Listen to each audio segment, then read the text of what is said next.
Você, como eu, está indignado com o mal, a perversidade no mundo? Você olha os noticiários, eu estou olhando cada vez menos, e talvez você fique desgostoso, eu fico. Né? E a minha pergunta, Senhor, é até quando? Até quando? Até quando nós vamos ver políticos corruptos no poder? Até quando nós vamos ver tanta injustiça? Até quando nós vamos ver o crescimento do mal tomando os governos dos países, na geopolítica? Né? Até quando? Até quando?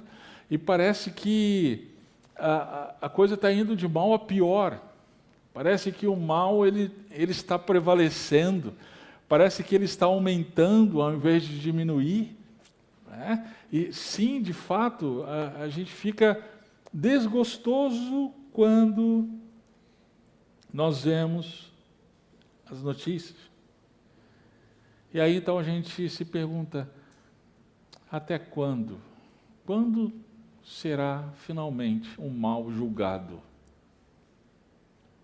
Esse texto, ele vai dizer para a gente que vai piorar. Vai piorar. O negócio... eu gostaria de dizer diferente para você. Eu gostaria de dizer que, calma, a coisa vai ficar boa, mas não é verdade, vai piorar. Mas você precisa acompanhar toda a exposição, porque o último versículo é o último desse capítulo. Então, não termina com a vitória do mal. Muito pelo contrário, ok? Eu não vou dar spoiler. Eu não vou dar spoiler para você. Vamos acompanhar desde o início. O que nós vamos ver hoje é que o homem desprezível, sim, o personagem central desse texto é alguém. E o texto chama esse personagem de o homem desprezível. Acontece que esse homem desprezível que virá, ele terá o seu fim. Vamos ver. Vamos começar aqui do verso 21 e vamos até o verso 35. Diz assim: depois, este será sucedido por um homem vil, ou desprezível, o qual não recebeu a honra real, mas virá em tempos seguros e tomará o reino com engano. E um exército arrasador será varrido diante dele, e este será destruído juntamente com o príncipe da aliança. Depois que a aliança for feita, ele agirá de modo enganoso e conquistará o poder com pouca gente. Virá também sobre os lugares mais férteis da província em tempos seguros, e fará o que seus pais nunca fizeram, nem os pais de seus pais. Espalhará entre eles a presa, os despojos e os bens, e maquinará os seus projetos contra as fortalezas, mas por certo tempo. E juntará força e coragem contra o rei do sul, com um grande exército. O rei do sul sairá à guerra com um exército grande e muito poderoso, mas não resistirá, pois maquinarão planos contra ele. Até mesmo os que se alimentarem de sua comida o destruirão, e seu exército será varrido por uma invasão, e muitos serão mortos na guerra. Também estes dois reis terão o coração voltado para o mal, e falarão mentira sentados à mesma mesa.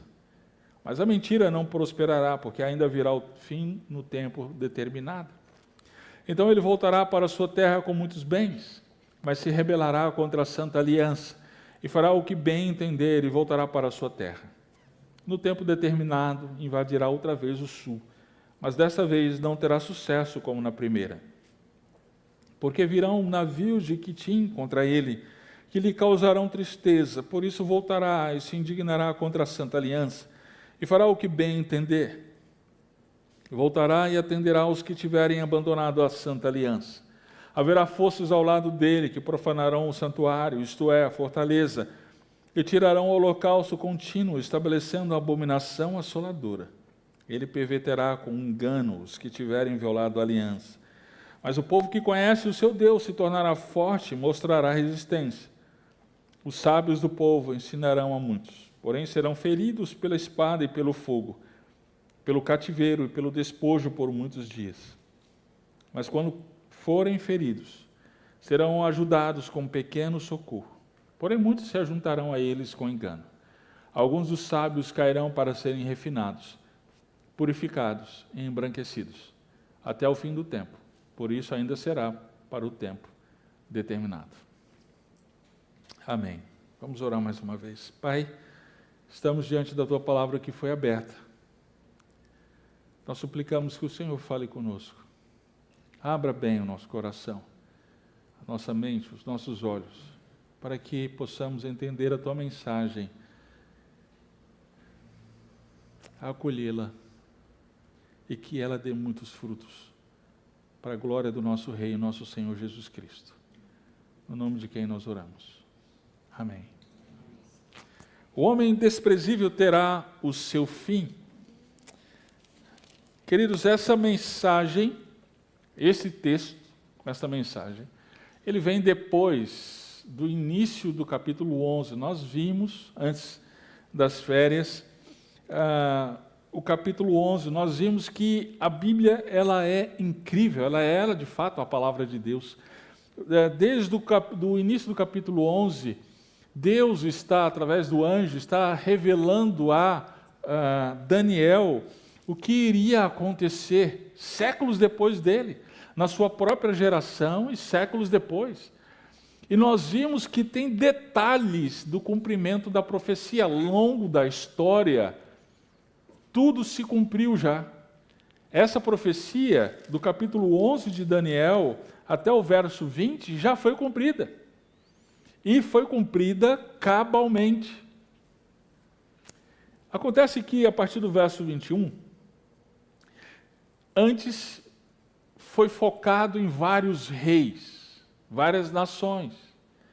Mas, a partir do verso 21, a profecia ela se foca em um único personagem. Esse personagem é chamado no verso 21 de homem vil, ou homem desprezível.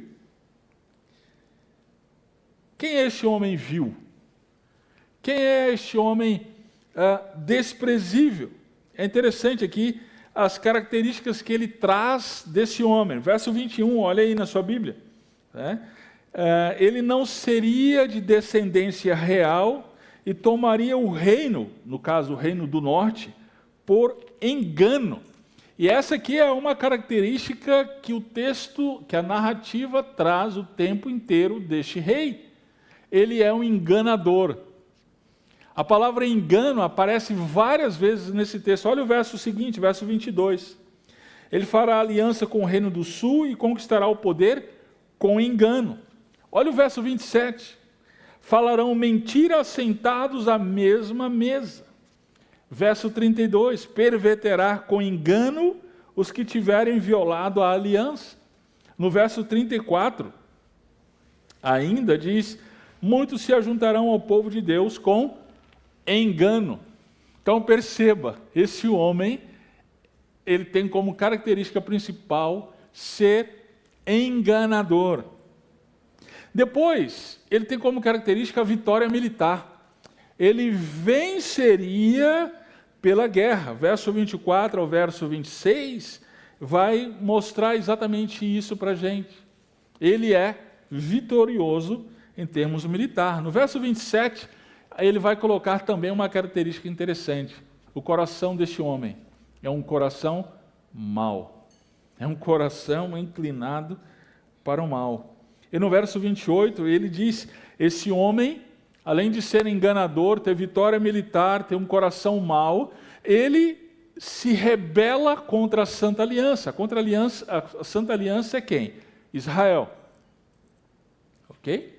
Então, é um homem que se revoltaria contra Israel. E, de fato, ele vai dizer o texto aqui no verso 29, que ele invadirá o sul, não teria sucesso, mas invadiria, a princípio não teria sucesso. Aí ele iria ficar indignado, porque não teria sucesso.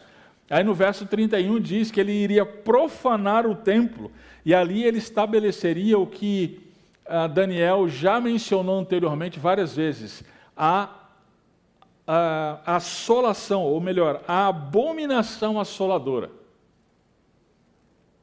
Verso 32. Ele perverteria com engano os que violaram a aliança. Verso 33 ao 35. O povo que conhece o seu Deus iria resisti-lo, mas muitos cairiam diante dele. Quem é esse homem? Olhando para essas características e olhando para a história, nós vemos que sim, houve um homem que se encaixa perfeitamente nessas características. O nome dele foi Antíoco Epifânio.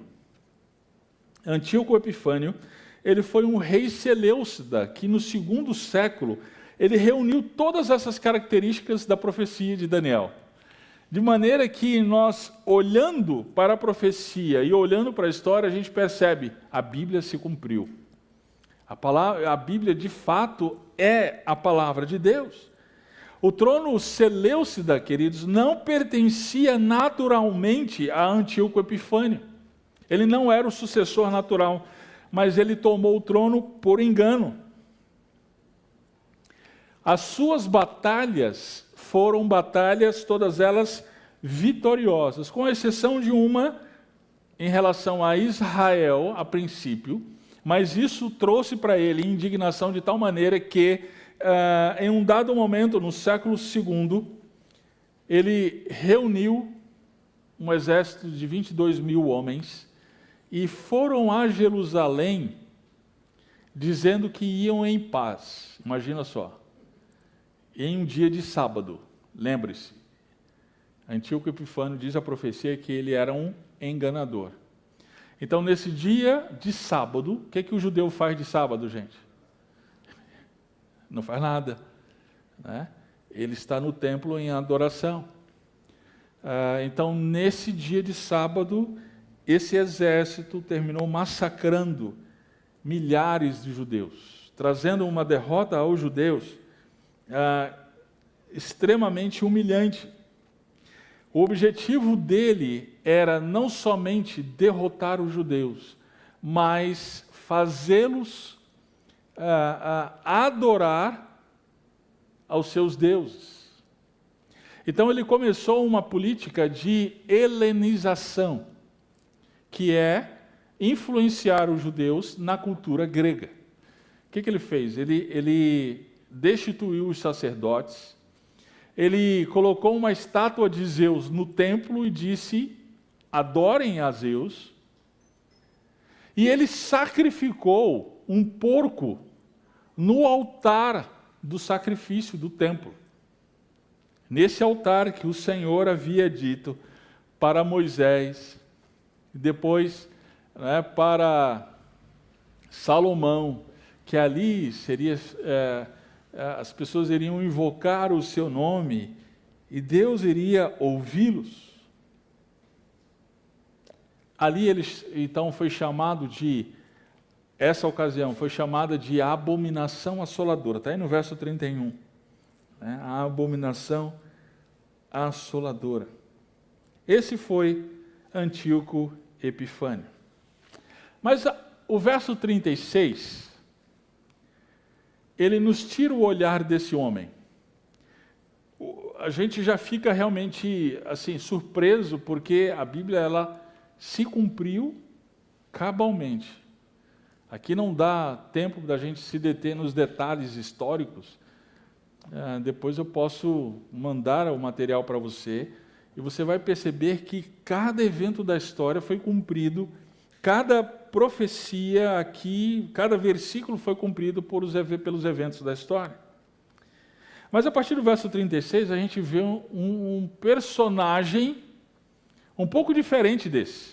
Vamos lá, verso 36 ao verso 45. O rei fará conforme bem entender. Ele se exaltará e se engrandecerá sobre todo Deus.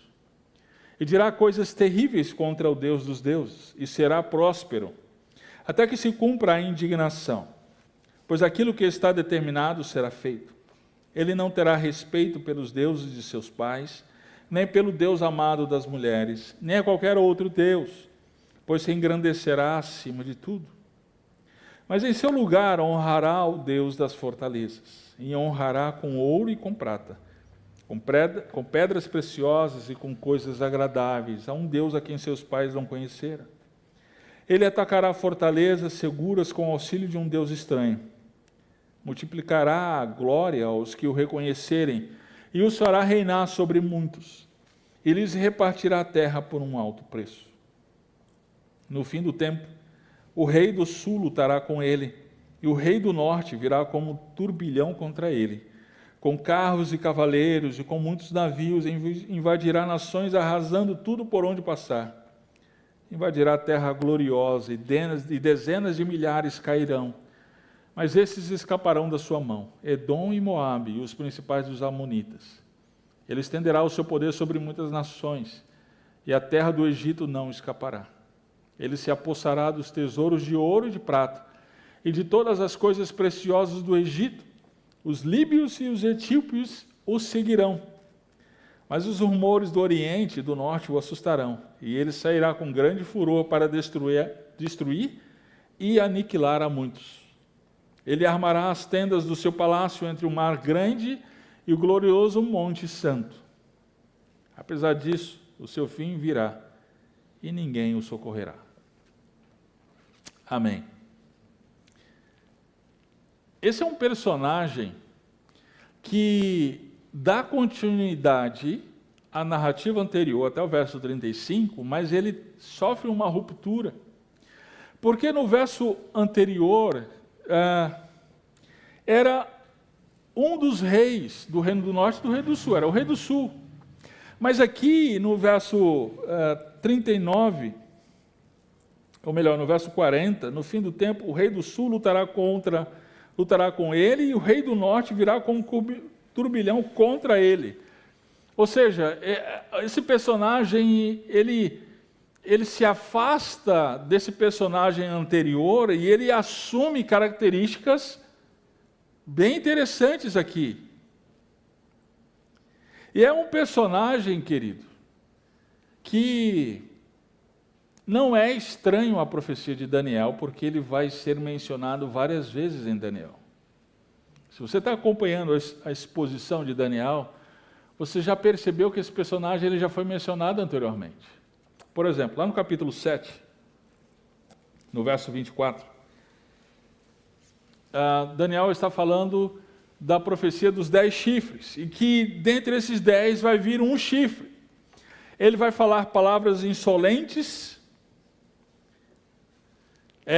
Ele se refere a esse 10º rei. Essas palavras insolentes seriam proferidas contra o Altíssimo, contra Deus Altíssimo, e contra os seus santos. É a mesma característica que nós vemos aqui, a partir do verso 36 do capítulo 11. Ele oprimirá os santos, evidentemente a partir de perseguições.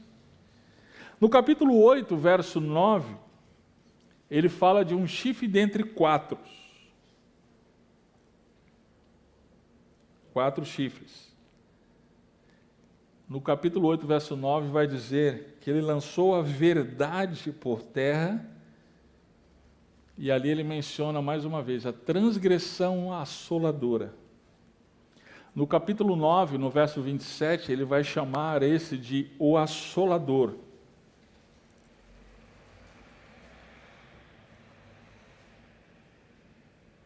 Quem é esse? Verso 36. Ele blasfema contra Deus, ele se exalta, se engrandece sobre todo Deus, ele diz coisas terríveis contra Deus, ele é arrogante. No verso 38, ele é idólatra. Ao invés de, se por um lado ele despreza as religiões das pessoas e dos seus antepassados, por outro lado ele cria a sua própria religião, no verso 38, e honra o Deus das fortalezas. Possivelmente aqui é uma divindade militar, e honrará com ouro, com prata, com pedras preciosas, e com coisas agradáveis, a este Deus que seus pais não conheceram. No verso 39 diz que ele é próspero, próspero em vitórias militares. É interessante que ele tem o auxílio de um Deus estranho, né? Ou seja, ele vai ter vitórias miraculosas. Vitórias miraculosas.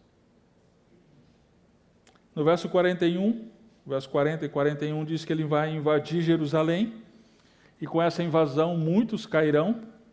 E no verso 42 a 45, ele vai ter vitória sobre outras nações, sobre o Egito e várias outras nações. E aí a gente se pergunta, quem que é esse? Quem que é esse sujeito? Existem duas respostas para essa pergunta. A primeira resposta é Tito, o general romano, que foi profetizado até mesmo por Jesus. Mateus 24, Jesus ele vai falar e vai usar o próprio Daniel para falar da abominação assoladora, né?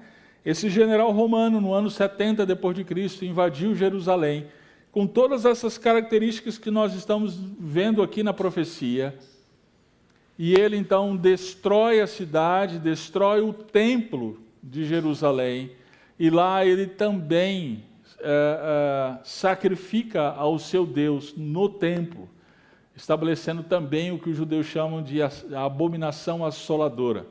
Então a profecia ela se cumpre em Tito, mas, queridos, ele tem características aqui que não se cumpre totalmente em Tito. Tem características que remonta a um outro personagem. Então veja, a profecia ela tem um referencial múltiplo. Se refere a Antíoco Epifânio, século II a.C. Se refere a Tito, século I depois de Cristo. Mas tem um outro personagem a quem essa profecia se refere. Porque ela parece indicar muito além desses dois personagens que já se cumpriram. Que personagem seria esse? O anticristo. Seria aquele que viria com vitória militar, seria aquele que viria com engano, seria aquele que viria ou virá com forças miraculosas a seu favor, será aquele que vai levar muitos a serem enganados, será aquele que vai trazer de fato o mal ao seu poder mais potente na terra, e muitos vão se dobrar a ele. A palavra de Deus fala muito sobre o personagem aqui profetizado por Daniel. Mateus 24, Jesus ele fala da grande tribulação, e vamos lá, vamos abrir Mateus 24.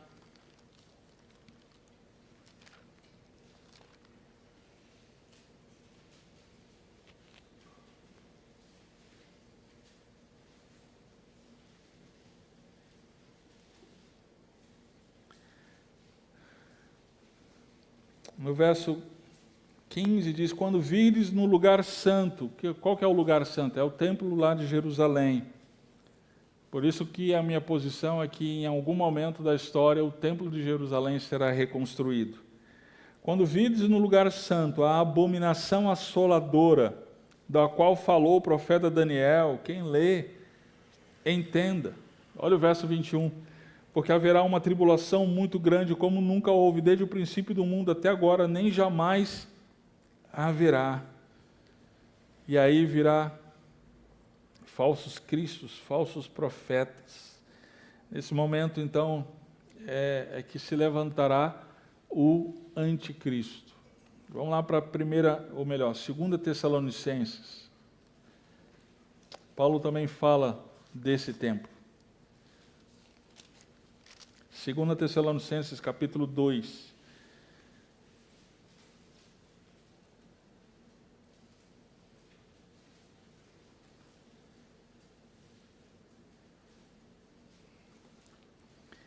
Irmãos, acerca da vinda de nosso Senhor Jesus Cristo e da nossa reunião com Ele, vos pedimos que não mudeis facilmente o vosso modo de pensar, nem fiqueis assustados por causa de espírito, palavra ou carta atribuídos indevidamente a nós, como se o dia do Senhor já estivesse bem perto.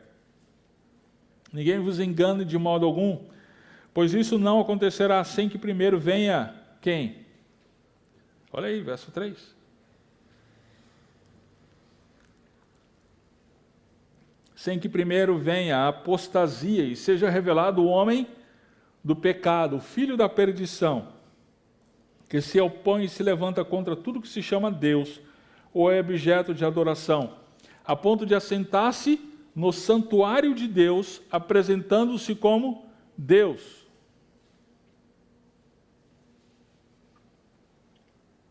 No verso 7 ainda diz, pois o mistério da impiedade já está atuando, e falta apenas ser tirado do caminho aquele que agora o detém. Querido, então Daniel 7 é a profecia em que Mateus 24, Tessalonicenses e Apocalipse vão explicar melhor. Virá no tempo determinado o anticristo, Satanás, e ele vai fazer guerra contra o povo de Deus.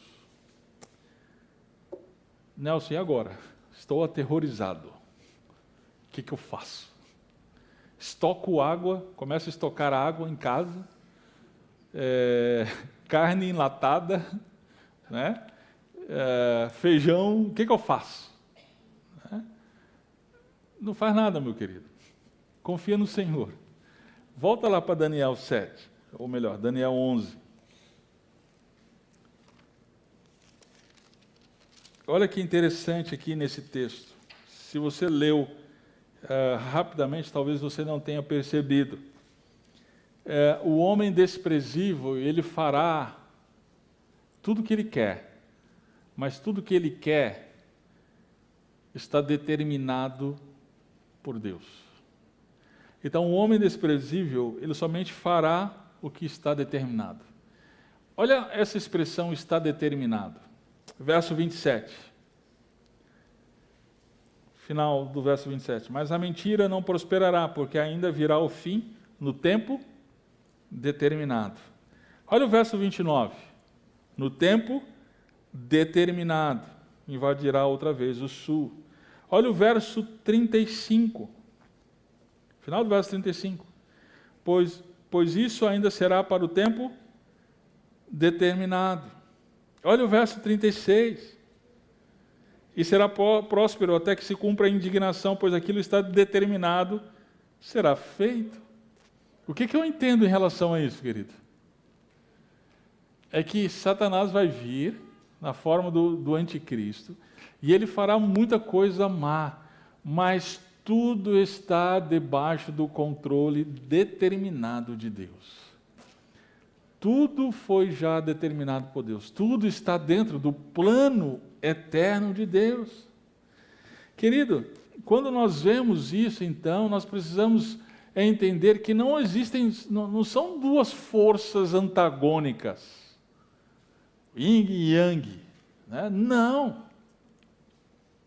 O mal se levanta contra Deus, sim, é verdade, mas Deus é todo poderoso, Deus ele é todo soberano, e todas as coisas acontecem debaixo do seu controle eterno. Ele tem o seu plano sendo desenvolvido, ainda que nós não conseguimos ver, ainda que nós não consigamos enxergar o que Deus está fazendo, porque o que nós vemos à nossa frente é o mal crescendo, o mal vencendo, sendo vitorioso. Nós precisamos entender que tudo acontece de acordo com o plano eterno do Deus soberano. Então, querido, isso deve nos levar a entender que a grande questão não é o meu plano, não é o seu plano, não são os nossos sonhos, os nossos projetos. A grande questão é qual é o plano eterno de Deus. A grande questão, querido, é o plano de Deus para toda a sua criação. A grande questão é o plano de Deus para os céus e para a terra. E onde nós nos encontramos dentro desses planos. Como a sua vida, como a sua história se encaixa nesse plano eterno de Deus. Essa é a grande questão. E quando nós conseguimos entender isso, nós percebemos que não existe motivo para nós, o povo de Deus, entrarmos em desespero, por pior que seja a situação. Porque nós entendemos que de algum modo, Deus faz com que todas as coisas cooperem para o bem do seu povo. Daqueles que chamam pelo seu nome, daqueles que confiam no Senhor e não são enganados, porque são um povo de Deus. Essa é a grande questão, queridos. E aí, o verso 45 termina de uma maneira rápida, o que é incrível, mas extremamente fantástica. Depois de todos os versículos que o autor ele dedica para falar das ações desse sujeito, o homem desprezível, ele dedica uma frase no final para dizer o desfecho dele. Qual é? Olha aí, final do verso 45. Apesar disso, o seu fim virá e ninguém o socorrerá. Você não acha isso incrível? Por que será? Ele faz e acontece. Ele ganha. Ele tem vitórias bélicas. Ele engana nações. Ele força as pessoas a adorar falsos deuses. Ele blasfema. Mas o fim dele virá e ninguém o socorrerá. Por quê? É porque a vitória contra ele não pertence a nós, seres humanos. Porque ele será derrotado pelo próprio Deus. E Deus, ele não precisa de exércitos, ele não precisa de um processo bélico para vencer ninguém. Porque as forças não são antagônicas e equivalentes entre si. Deus, ele é todo poderoso. E assim, quando ele determina a vitória, ele vence. Abra sua Bíblia lá em 2 Tessalonicenses, o texto que nós lemos. Olha o que vai acontecer com o anticristo.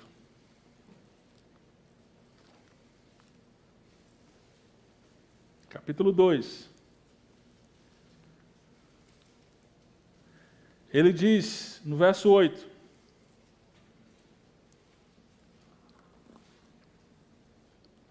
então esse ímpio será revelado,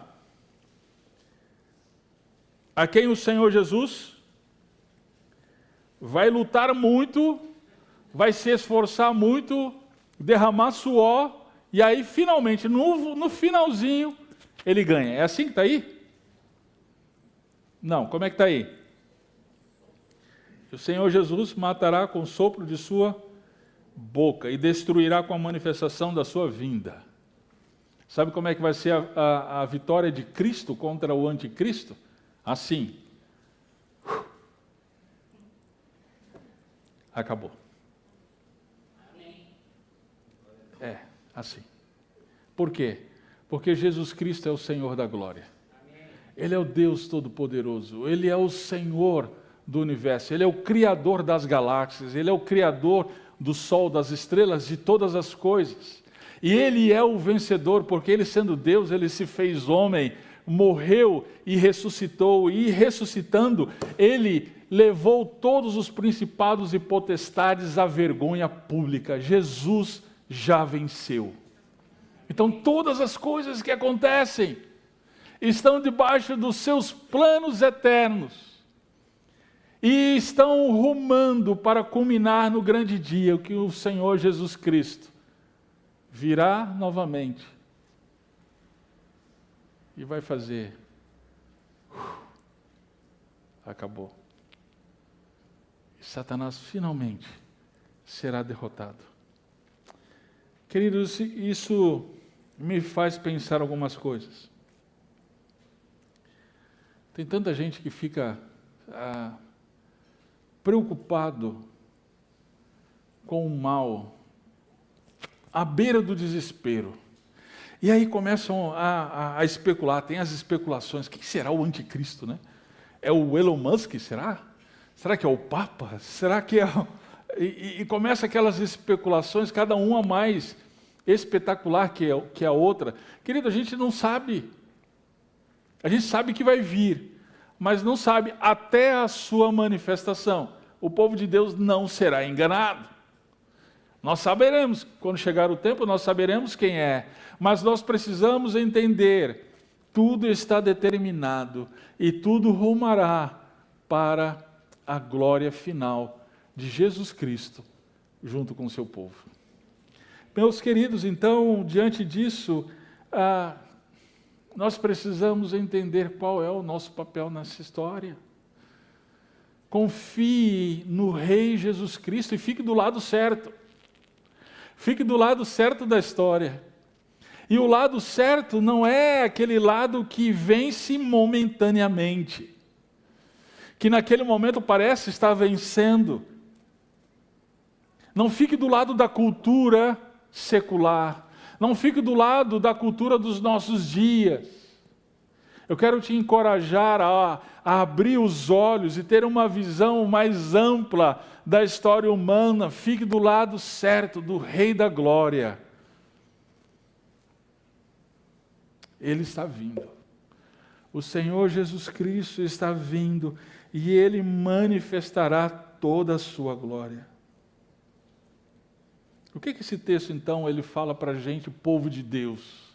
Ele fala algumas coisas bem interessantes. No verso 32, ele vai dizer, muitos vão ser enganados.